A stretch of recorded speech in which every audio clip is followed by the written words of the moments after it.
मंगलमय हो जीवन बाप्पाच्या कृपेमध्ये असं म्हणून गणरायाचा आशीर्वाद घेऊन द स्मृती एंटरप्राइजेसच्या वतीने द ज्वेलरी पेज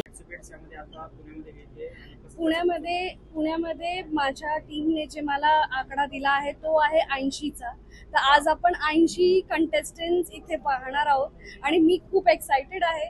मी जाऊन आता त्यांची ऑडिशन्स पाहणार आहे आणि मी त्यांना सर्वांना खूप शुभेच्छा देते आणि त्यांचा हा प्रवास खूप मोठा आणि ते ह्या मंचाचा त्यांना पुरेपूर वापर करता यावा हीच माझी इच्छा आहे.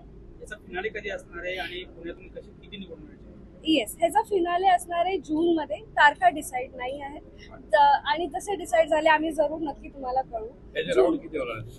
कसले राऊंडचे ग्रँड फिनालेचे राऊंड जून मध्ये असणार आहे. तर 3 दिवसाचा असा एक कार्यक्रम असतो तो आपण करणार आहोत जून मध्ये. 6 शहरांमध्ये हा कार्यक्रम होणार आहे. आता नवी मुंबईमध्ये झाला, आज पुण्यामध्ये होणार आहे, त्याच्यानंतर नागपूर, नाशिक, कोल्हापूर आणि मग ठाणे असे आपण ऑडिशन्स, फिजिकल ऑडिशन्स घेणार आहोत आणि अशा छान छान अभिनेत्रींना आपण बोलवणार आहोत जसं आपण प्रार्थना मॅडमला बोलवलं आहोत.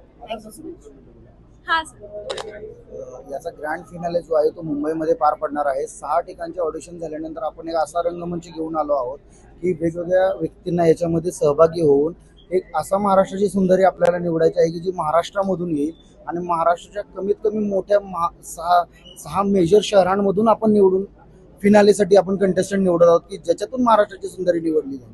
म्हणून miss and Mrs Maharashtra 2026 he Smriti enterprises आणि द ज्वेलरी पेजंट घेऊन आलेली आहे सर्वांसाठी. सगळ्यात पहिले या कार्यक्रमासाठी मला इन्व्हाइट केलं म्हणून मी स्मृती मॅमची खूप खूप आभारी आहे. स्मृती एंटरटेनमेंट एंटरप्राइजेस नावाने त्यांची जी कंपनी आहे त्यांनी हे मिस अँड मिसेस महाराष्ट्र ही अशी beauty pageant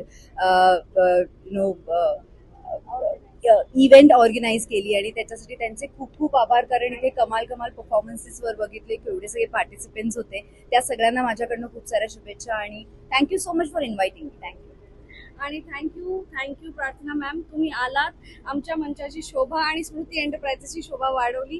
thank you so much. वेळात वेळ काढून